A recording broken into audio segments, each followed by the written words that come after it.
recap, we will revisit our preseason picks, all of them, on next week's show and see exactly kind of how we did, what were surprises, what we got right, what we got wrong. But the final game, back to the recap, the final game was the Broncos hosting the Steelers. Steelers were very injury-ridden. First string running back gone, second string running back gone, all worldwide receiver Antonio Brown gone, starting quarterback Ben Roethlisberger playing fairly hurt on the road against an elite defense this year in the Denver Broncos. And Peyton Manning didn't throw a single touchdown in this game. Started at quarterback for the Broncos, however, he didn't throw any picks either, and they were victorious, winning the game 23-16. And the one thing I'll say about if the Steelers were more healthy, the Steelers win that game. First and foremost, good season for the Steelers. It's just injuries killed them, and look out for them next year, and look out for them every year. They're the freaking Steelers. But moving on to the Broncos, who are moving on, I think the takeaways that I had from this are just with Peyton Manning and this team. When Peyton Manning is quarterbacking this Denver Broncos team this year, it really, to me, feels a ton like the Indianapolis Colts team that he quarterbacked to his lone Super Bowl victory. Now granted, he was the MVP in that Super Bowl. However, if you remember, that Super Bowl had tons of rain. The conditions were terrible. It was a very low-scoring type of game. And not just that game, but a lot of that season and that playoffs had been that way for that Colts team, where it was expected to, be the high-powered Peyton Manning type of offense. But in reality, its success was being, predicated on their defensive impact, where you had Dwight Freeney and Robert Mathis just, as an elite in their prime combo of edge rushers, as ever. And then you had Bob Colonel Sanders back there hitting people's heads off at safety, and that was a defense that was incredible that year. And they won a lot of those games with their defense and with Peyton being more of a game manager. And I see a lot of similarities between that team and this team that the Broncos have this year. Am I saying that the Broncos are going to win the Super Bowl? Maybe, maybe not. I'll let you know when we get that far on the bridge. But what I am saying is that just because Peyton Manning isn't throwing for 400 yards and 5 touchdowns a game like he did 2 years ago when they lost in the Super Bowl to the Seahawks, and they were the number one offense in the league and in the NFL ever. The Seahawks were the best defense, and they got crushed by the Seahawks in that Super Bowl. We've seen Peyton go in with the high octane offense into the Super Bowl, and it doesn't work for him. But we've seen Peyton go into a Super Bowl where he has to be a game manager and rely on the rest of his team and his defense to help him, win the game as a team, and he has been successful. Granted, that time it was against the freaking Chicago Bears, and I don't think anybody thought the Bears with Rex Grossman stood a snowball's chance in HE double hockey sticks of ever actually holding up that Lombardi trophy, and if you did, man, you crazy. But so again, just the point is that just because Peyton Manning isn't lighting it up with individual statistics and they're not putting up a ton of yards and a ton of points doesn't mean that he can't win a Super Bowl playing the type of football that he and his team are playing right now. So now that we've got the recap done, let's preview this Sunday's conference championship game. Should be, oh man, what a freaking Sunday this Sunday is. You've got the AFC Championship game and the NFC Championship game and the Royal Rumble. Oh my gosh, does it get any better? The answer is no, my friends. The answer is no.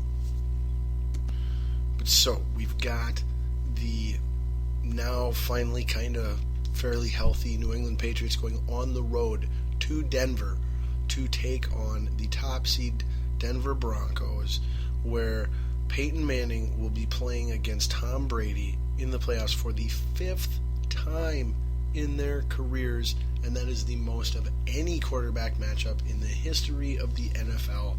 You gotta love that if you're Roger Goodell. And if you're just a casual football fan too, or a hardcore football fan, whether you like Tom Brady or not, whether you like Peyton Manning or not, knowing that this is Peyton Manning's final season, final games here, almost more than 100% likely. Slim chance that he comes back next year, but man, I doubt it. This should be his swan song, win or lose, and knowing that, to get to see him, possibly go out, to Brady would be the most appropriate, fitting way for him to go out losing, and it would be an amazing final victory, in his storied career, win or lose then in the Super Bowl, for him to kind of hang his hat on and feel great about as well. Like I said, you got the big names, the draw from a fan and rating standpoint, going to be huge. Now, most people are picking the New England Patriots to beat the Denver Broncos, rightfully so. I mean, just straight up, the Patriots are a better team than the Broncos are. You do have, however, it could turn into the old school matchup of we got a great defense versus a great offense, and more often than not the great defense wins that matchup, and that belongs to Denver. Plus they are the home team, and weather conditions may be less than ideal. I'm sure it'll be semi-cold, possibly snowy or windy. Granted, that's pretty similar to what there would be in New England as well. But like we discussed last week, weather playing conditions do not give any team an advantage ever, but they can act as an equalizer and as a way of leveling the playing field for everybody. Now, for me, when I try to pick this game, it's hard for me because my head says, well, the Patriots, duh, like this isn't hard. But there's a tiny part of my brain connected to my heart that says, slow down just a second. This is much more 50-50 than you and the rest of the world would like to believe at first. It very much could go either way. And somewhat out of wishful thinking, but mostly out of home team with the better defense thinking, I'm picking the Denver Broncos to win this game. I am and I'm not. Like, man, oh, geez. Am I really picking the Broncos, or do I just want the Broncos to win? Do I really think they're going to win? No, I don't really think they're going to win. Of course, I really think the Patriots are going to win. I have to pick the Patriots, but I'm rooting for the Broncos all the way, and it will not shock me one bit if they win a somewhat low-scoring, close game. Like a 23-16, a 17-13, something along those lines. Wouldn't surprise 21-20. Wouldn't surprise me one bit, and that's very much what I'm cheering for, as a Broncos victory. But man, yeah, if I'm actually making a pick, I have to say that I expect, and I'm picking the Patriots to win. All right, moving on to the NFC then. This is another game, total freaking coin flip. Could see it going several ways. But the only way I don't see this game going is the Cardinals blowing out the Panthers. I could see the Panthers blowing out the Cardinals. They started blowing out the Seahawks last week. They were up 31-0 on them. Then they, let them off the hook for a while, let them come back. The Cardinals, they didn't look all that good against the Packers. They didn't look all that good in the final week of the regular season against the Seahawks. Over the course of the entire season, they looked to be the best all-around team in all of football. Passing the ball, running the ball, against the run, and against the pass. And special teams. everything. That's why I've been on them for months upon months upon months. This is my NFC team. Might even be my NFL team. But the fact that Carson Palmer just got his first playoff victory ever of his career this past week is kind of concerning. Guy's just not really a winner. And he looked bad. He's got an injured pointer finger on his throwing hand, which is significant. People are trying to downplay it, but it definitely affects stuff. He had throws that looked bad, that were inexcusable and inexplicable in the last week's game against the Packers. So that makes me concerned. Chris Johnson, that's right, Y2, Y2 not K anymore since that one time. Chris Johnson, running back for them the majority of the season, very successful, has been out with injury for quite some time. He says he's back and ready to play. So that could be actually a huge factor and boost to the semi-stagnant Arizona offense and could really give them a much better chance to win this game than I think most people are giving them right now. Carolina's 15-1. They're the home team. They've got Cam Newton. They got this, they got that. Last team I saw that was 15-1 lost the NFC Conference Championship game. So I'd really like to see history repeat itself. But again, it's the same thing with the Denver Patriots one. My head tells me Carolina should win this game. Expect Carolina to win this game.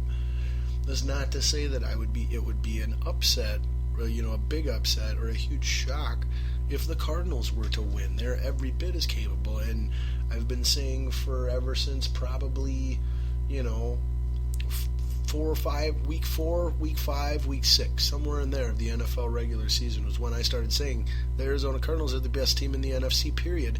And I never came off of that at any point in time since I started saying it. I didn't say it going into the season, and it took me, like I said, about the first month to month and a half of the season to realize it. But I did realize it, and I never came off that stance. Now, getting a little healthy, seeing that the Panthers can be undisciplined and, give up 24 unanswered points. I don't know that I trust Cam Newton. I don't know that I trust Ron Rivera. Bruce Arians had some questionable game management as well, but I feel like, I think he's a slightly better head coach than Rivera. I also think Carson Palmer is a slightly better quarterback, or a slightly better quarterback, a slightly better field general, than Cam Newton. Cam Newton's a better football player by far, but and defensively they've both been lights out for the vast majority of the year, but they've shown weaknesses at times and as of late. So again, to me, this is one where the vast majority of everybody and the vast majority of my own brain says Panthers, duh. But in all reality, it is really much more of a 50-50 coin flip, really a 51-49. 51-49 Patriots over Broncos, not score, odds, I'm saying. And then we got to go 51-49 Panthers slightly over the Cardinals. But make no mistake, like the Broncos, I will be rooting for the Arizona Cardinals. The Super Bowl that I want to see is the Cardinals versus the Broncos. The only Super Bowl that I do not want to see under any circumstances is the Patriots versus the Panthers. And anybody with eyeballs and half a brain would tell you that's, the most likely right now of Super Bowl matchups of the 4 possibilities that we have. So, it just, because I have no idea who I'm going to cheer for, how I'm even going to watch that game. I'm just going to be cheering against both teams the whole time. I'm going to end up cheering for the freaking Patriots, and I don't know how I feel about that at all. So please, at least, I need one of my two teams this week to win. I need either the Broncos to win or